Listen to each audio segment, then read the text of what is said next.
میں اللہ کے بھروسے اور آپ سب کے تعاون سے پاکستان کی سیاسی تاریخ کا دھارا بدلنے کی جسارت کرنے نکلا ہوں۔ اللہ قرآن میں فرماتے ہیں کہ ان اللہ لا یغیر ما بقوم حتی یغیروا ما بانفسہم۔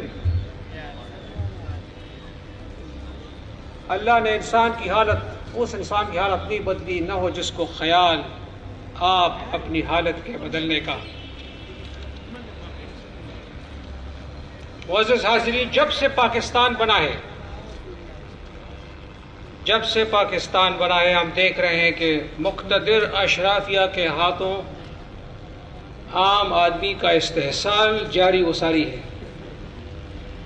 عوام کے ووٹوں سے برسر اقتدار آنے والا ہر حکومت جب ایوان اقتدار میں قدم رکھتی ہے تو سارے وعدے وعید بھول جاتے ہیں اور عوامی لوٹ مار اور استحصال کا ایک نیا سلسلہ شروع ہو جاتا ہے۔ اگلے الیکشن میں یہی پرانے کھلاڑی پارٹیاں بدل کر سادہ لوگ عوام کو دھوکہ دینے ایک بار پھر میدان میں اترتے ہیں اور اس میں کامیاب بھی ہو جاتے ہیں، کیونکہ عام آدمی کے پاس نہ کوئی متبادل راستہ نہ کوئی متبادل چوائس رہنے دی جاتی ہے۔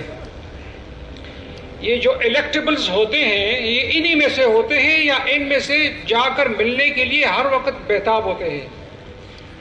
حلیہ بدل کر اشرافیہ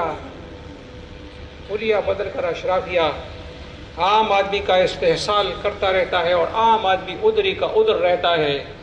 عقل عیار ہے سو بھیس بدل لیتی ہے، عشق بیچارہ نہ زائد ہے نہ ملا نہ حکیم۔ میرے معزز حاضرین، کیا